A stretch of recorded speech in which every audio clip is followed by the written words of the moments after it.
नमस्ते, अस्सलाम वालेकुम एंड सत श्री अकाल दोस्तों, this is Noor and welcome back to my YouTube channel overseas career consultant. Thank you very much guys, जो लोगों ने मेरे चैनल को सब्सक्राइब किया, जो फर्स्ट टाइम वीडियोस को देख रहे हो प्लीज़ चैनल को सब्सक्राइब कीजिए, लाइक कीजिए, अपने क्वेश्चंस और अपना सजेशन मुझे कमेंट बॉक्स पे या मेल पे सेंड कीजिए। साथ ही साथ बेल आइकन को भी प्रेस कीजिए, इससे आपको ये होगा मैं जब भी कोई न्यू वीडियोज़ अपलोड करूँगा उसका नोटिफिकेशन आप तक तुरंत पहुँच जाएंगे। गाइस, मैं अल्टीमेटली दुबई के ऊपर विजिट वीज़ा और एकोमोडेशंस और भी बहुत कुछ वीडियोस अपलोड किया, लेकिन मैं आज का जो वीडियोस का जो टॉपिक है वो बहुत ही इम्पोर्टेंट है, तो वीडियोस को लास्ट तक देखिए, स्किप मत कीजिए, क्योंकि ये जो इमिग्रेशन का प्रोसेस है ये बहुत ही इम्पोर्टेंट है, क्योंकि ये इमिग्रेशन पे जाके आपको वापस आना है कि आप अंदर जाना है ये कम्प्लीटली डिपेंड करते हैं, तो वीडियो को लास्ट तक देखिए। इमिग्रेशन क्या है? कोई भी इंटरनेशनल जो ट्रैवल्स होता है तो आपको एक पर्टिकुलर सेक्शंस से होके गुजरना पड़ता है, जहाँ पे आपको बहुत सारे पर्सनल्स और प्रोफेशनल क्वेश्चन पूछा जाता है, ये सिक्योरिटी रीजन से। सो इसी को हम इमिग्रेशंस बोलते हैं, और इमिग्रेशंस आप जब भी कोई इंटरनेशनल ट्रैवल करते हो तभी होता है। और कहाँ पे होता है? ये दोनों जगह पे होता है दोस्तों। अगर आप जो होम कंट्री से जो भी जहाँ से भी आप इंटरनेशनल फ्लाइट लोगे, तो फ्लाइट से बैठने से पहले आपको इमिग्रेशन क्लियर करना पड़ता है, और वो करने के बाद जब फ्लाइट का जर्नी पूरा होता है तो अब जब दूसरे कंट्री में जाके उतरते हो, उतरने के बाद भी आपको सेम इमिग्रेशन को क्लियर करके फिर उस कंट्री में इंटर करते हो। तो ये कब, कैसे, क्यों होता है? सो गाइज, शायद ये वीडियोस का थंबनेल देख के आप लोगों के मन में जो पहला सवाल होता है कि इमिग्रेशन में क्या होता है, क्या पूछा जाता है।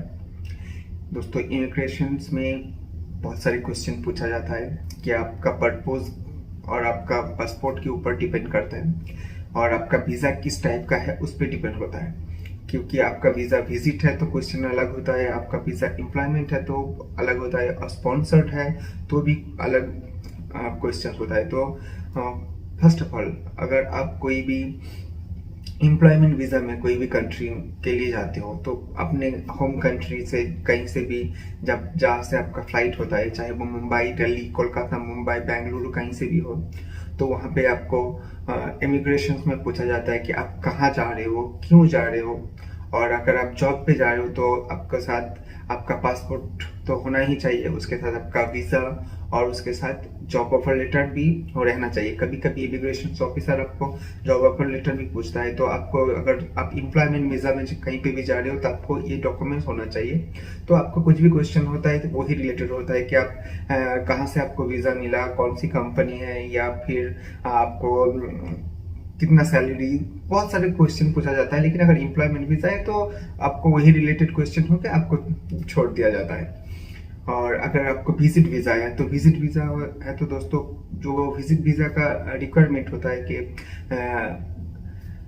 Up and down ticket, hotel booking, proper fund और स्पॉन्सर, और उस रिलेटेड आप कितने दिन के लिए जा रहे हो, कहाँ पे रुकोगे, क्यों जा रहे हो, इस टाइप का नॉर्मल क्वेश्चन होता है।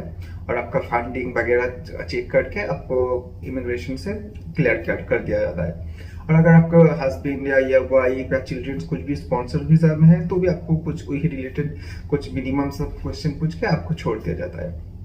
ये हो गए आपके होम कंट्री से।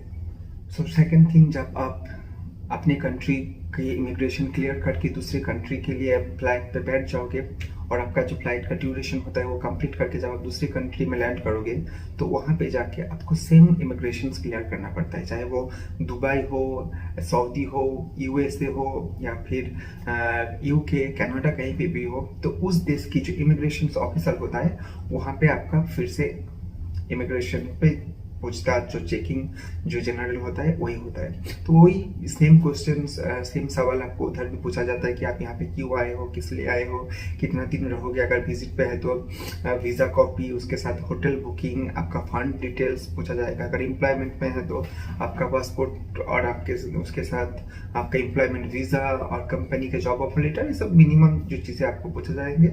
और फिर उसके बाद आपको छोड़ दिया जाएगा। उस टाइम पे आपको पासपोर्ट में आपका स्टैम्प लग जाएगा, जिससे आप उस कंट्री में ऑफिशियली एंटर कर चुके हो।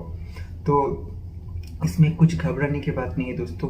बहुत ही आराम से इसका इमिग्रेशन क्लियर कीजिए, क्योंकि जो ऑफिसर्स होते हैं वो लोग वही इसीलिए बैठे होते हैं कि ताकि हम लोगों को हेल्प करे। और ये जो इमिग्रेशन होता है दोस्तों, इसके पीछे रीज़न ये है, थोड़ा सा सिक्योरिटी रीज़न है कि आप कहाँ से आए हो, आपका कोई क्राइम करके तो नहीं आए हो, या फिर आपका इंटेंशन क्या है यहाँ पे आने का, तो आपका वही सब देखा जाता है। तो इसमें नॉर्मल चीज़ें, कोई डरने की बात नहीं है। सो गाइस, आई होप आप लोगों को पता चल चुका होगा कि इंटरनेशनल जो ट्रैवल्स होता है उसमें इमिग्रेशन क्यों होता है, कैसे होता है। तो जो लोग फर्स्ट टाइम इमिग्रेशन के लिए प्रिपरेशन ले रहे हो, या फिर आपका इससे पहले कभी इंटरनेशनल ट्रैवल किया नहीं, तो गाइस डोंट वरी, आपको कुछ नहीं होगा। आप अपने होम कंट्री में आपको थोड़ा सा पता चल ही चुका होगा कि कैसा होता है, और यहाँ पे लोग बहुत हेल्पफुल होता है। सो डोंट वरी, आपको कहीं पे भी जाना है, so be prepared, be confidence and just hope for the best.